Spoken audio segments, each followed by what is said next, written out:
आपके इंडिया संगठन के सहयोगी है सर, उनको ही बोलने दीजिए। प्रदीप जी, आपको क्या दिक्कत है वन नेशन वन इलेक्शन होने से?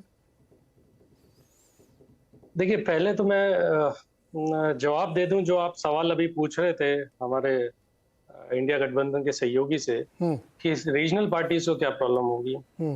देखिए, जब भी जो आप उदाहरण दे रहे थे कि स्टेट के साथ कुछ सेंट्रल इलेक्शंस हो जाते हैं, वो उस पर्टिकुलर स्टेट का नहीं, ये सारे स्टेट्स। अगर हम यूपी में चुनाव लड़ रहे हैं तो हम म्युनिसिपल कॉर्पोरेशन का भी चुनाव लड़ेंगे, लोकल बॉडीज का भी चुनाव लड़ेंगे, हम विधायिका का भी चुनाव, एमएलएस का भी चुनाव लड़ेंगे, हम एमपीज का भी, लोकसभा का भी चुनाव लड़ेंगे।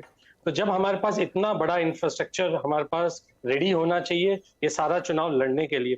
बीजेपी आज की डेट में रिचेस्ट पार्टी है इंडिया की, उसके पास ये इंफ्रास्ट्रक्चर रेडी है, वो ये सब अपने रिसोर्सेज मूव कर सकती है।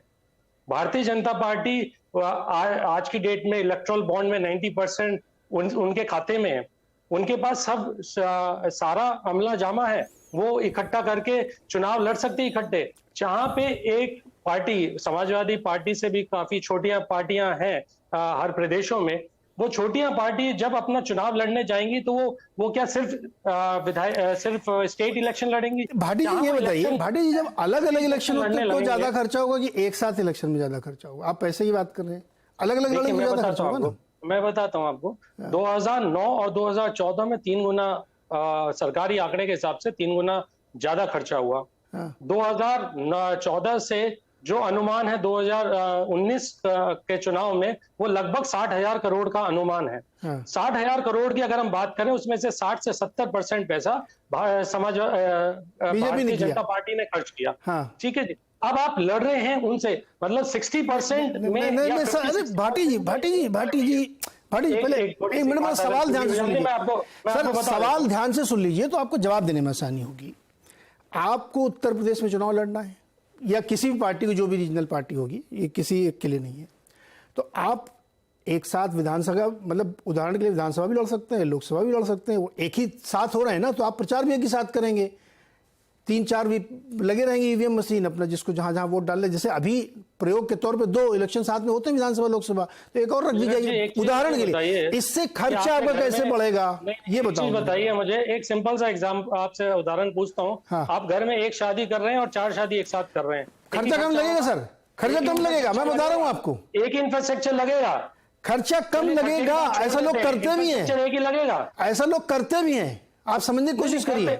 3-3, 4-4 शादियां आप एक साथ अगर करते हैं तो उसका आप समझते हैं उसके लिए कितना इंफ्रास्ट्रक्चर मूव होगा। दूसरी बात जो महत्वपूर्ण बात है, मैं इस बात में अलझ के रहना नहीं चाहता हूँ, दूसरी महत्वपूर्ण बात है ये जो शुगुफा भारतीय जनता पार्टी हर 2 महीने 1 महीने में अपने उद्योगपति मित्रों को बचाने के लिए छोड़ रही है, पहले यूसीसी और अब ये होने वाला, दोनों में से एक भी नहीं है। वो भारतीय जनता पार्टी भी जानती है कि 2024 से पहले ये होने वाला नहीं है, क्योंकि सुन लीजिए, इसमें जो खुद पार्लियामेंट्री कमेटी ने, स्टैंडिंग कमेटी ने जो सुझाव दिए थे, उस सुझाव को अगर आप पढ़ें, उसमें खुद लिखा है कि इसमें लगभग 1 डेकेड लग जाएगा पूरी चीज करने में। तो आप खुद ही, आपकी standing committee, parliamentary standing committee में अध्यक्षता उन्होंने भाजपा पार्टी ने की होगी, उसने दिया, उसने भी ये बोला।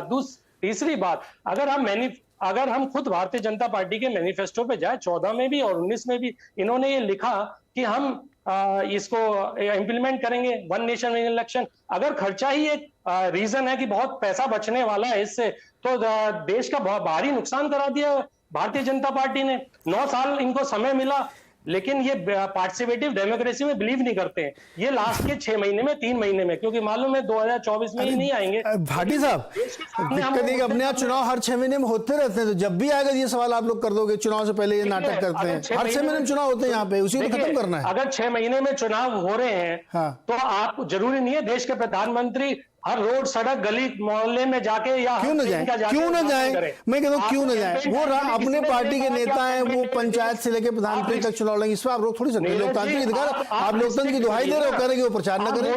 मॉडल कोड ऑफ कंडक्ट को चेंज करिए आप। वो अभी मैं रावत जी से पूछूंगा। अब भाटी जी रुकिए 1 मिनट, भाटी जी तो लीजिए। अरे भाटी जी, आप एकदम ही कुछ चीज करना चाह रहे हैं जिसका कोई सर और पैर आपने अभी कुछ समझा नहीं। अरे भाटी जी रुक जाओ ना 1 मिनट, डिस्कशन करिए। अरे भाटी जी रुक जाओ ना 1 मिनट, एकदम बवाल काट दिया आपने महाराज। 2022 से बवाल तो भारतीय जनता पार्टी ने काटा हुआ है। अरे महाराज मुझे बोलने दो, आपके जवाब लेना शिवम जी से। ये जो आप दोनों लोगों ने सवाल उठाए, इनके जवाब उनको देना, मैं थोड़ी दूंगा। मैं तो सवाल पूछ रहा हूँ। 2022 से पूछिए, इस पे विचार मांगे जा रहे हैं। और अभी रावत जी से मैं पूछूंगा तो और पहले ले चलेंगे मुझे कि वहां से इसका रिकमेंडेशन की गई थी। लेकिन शिवम त्यागी, ये आप लोग क्या एकदम ठीक चुनाव से पहले एक नया सगुफा और बवाल छोड़ देते हैं कि एक साथ एक चुनाव कराने? कैसे कराएंगे आप, जरा बताइए मेरे को।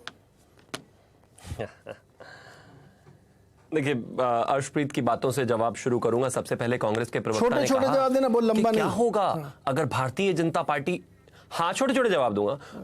क्या होगा अगर भारतीय जनता पार्टी 5 साल में बड़े बड़े वादे करके चुनाव जीत लेगी और उसके बाद जो है वादे पूरे नहीं करेगी तो क्या होगा? अरे 1971 में गरीबी हटाओ का नारा देकर सत्ता की मलाई चाटी 30 साल और आज तक गरीबी नहीं हटा पाए। आप बता रहे हैं कि वादे कैसे पूरे होने चाहिए या नहीं होने चाहिए? नंबर 1। अब इन्होंने खर्च को लेकर कहा कि भाई खर्च की दिक्कत है, इंफ्रास्ट्रक्चर हमारे पास नहीं है। एक रिपोर्ट कहती है कि 1952 का जब पहला चुनाव हुआ था तो इस देश में 11 करोड़ रुपए में पूरा चुनाव हो गया था। आज अगर मैं 2019 की एक रिपोर्ट की बात करूं तो कहते हैं कि 60,000 करोड़ लगे चुनाव में। क्या ये खत्म नहीं होना चाहिए? हर तीसरे महीने इस देश में कहीं ना कहीं चुनाव है। मेरे बच्चे का एग्जाम है तो चुनाव है। सारे टीचर्स की ड्यूटी वहां लगनी है, मिलिट्री फोर्सेस की अलग से ड्यूटी वहां पर लगनी है, कोड ऑफ कंडक्ट जो है अलग से वहां रखना है, सारे जो विकास के प्रोजेक्ट्स हैं वो बाय डिफॉल्ट रुक जाने हैं, कोई भी चीज आगे चलनी ही नहीं है। तो इस बात पर कम से कम विचार क्यों ना हो? अब मुझे एक चीज बताइए। दूसरा, मैं एक बड़ी इंटरेस्टिंग बात कहना चाहता हूं। इस देश में इन्होंने कहा ये अनकॉन्स्टिट्यूशनल है, फेडरल स्ट्रक्चर पर हमला है। अच्छा, फिर 1952 में कैसे हो गए थे? फिर 1957 में कैसे विधानसभा लोकसभा एक साथ हो गए थे? फिर 1962 में कैसे विधानसभा लोकसभा एक साथ हो गए थे? फिर 1967 में विधानसभा लोकसभा एक साथ कैसे हो गए थे? 1969-70 में इंदिरा जी ने कुछ विधानसभाओं को, असेंबलीज को भंग किया। 71 से पहले गरीबी हटाओ का नारा देकर 71 में चुनाव करा लिए लोकसभा भंग करके। वो अलग बात है, गरीबी नहीं हटी, वो प्रचंड बहुमत से आई। ये आपने चेंज किया है, ये देश ऐसा ही चल रहा था। आज उसको तोड़कर शब्द विशब्द कर हर 3 महीने में चुनाव करा कर कहते हैं नहीं अब इकट्ठा नहीं हो सकते, फेडरल स्ट्रक्चर पर बड़ा खतरा है।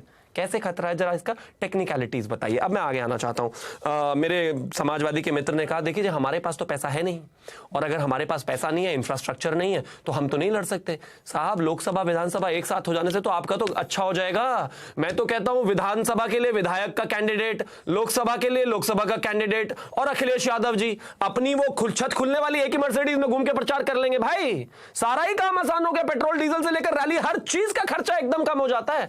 अब आगे अंत में आते हैं। मैं कहता हूं टेक्निकलिटीज एक अलग विषय हो सकता है, लेकिन इस देश के प्रधानमंत्री ने लगातार इस पर कहा गया है। 1999 में वीबी रिपोर्ट में इसका हवाला देते हुए कहा गया था कि इस देश में एक देश एक वन नेशन वन इलेक्शन, यानी कि एक देश एक चुनाव पर बात होनी चाहिए, और वो होना चाहिए। इस देश में लाल किले की प्राचीर से मेरे देश के प्रधानमंत्री ने लोगों को सेंसिटाइज करने का काम किया था कि ये चुनाव होना चाहिए। उसके बाद लगातार इस पर रिपोर्ट्स आई है। मैं सिर्फ एक चीज कहना चाहता हूं, हम इस चर्चा को लेकर ओपन क्यों नहीं है? क्यों हम इसको बनाना रिपब्लिक की तरह ट्रीट करना चाहते हैं? क्यों हम चाहते हैं कि 3 महीने में चुनाव होते रहे? क्यों हम चाहते हैं कि हम चुनाव में ही रहे? अरे शिवम, ये अभी सिर्फ चर्चा क्या, ये जो विशेष सत्र होने वाला है इसमें इस पर कुछ होने वाला है क्या? 18 से 22 सितंबर के बीच में कुछ आने वाला है क्या? देखिए जी, मुझे तो नहीं पता। भारतीय जनता पार्टी का प्रवक्ता होने के नाते मुझे तो इस बारे में कोई जानकारी नहीं है। बिजनेस एडवाइजरी कमेटी की जब मीटिंग होगी, मुझे पूरी उम्मीद है वहां पर सब चीजों का चर्चा होगी। मैं एक बात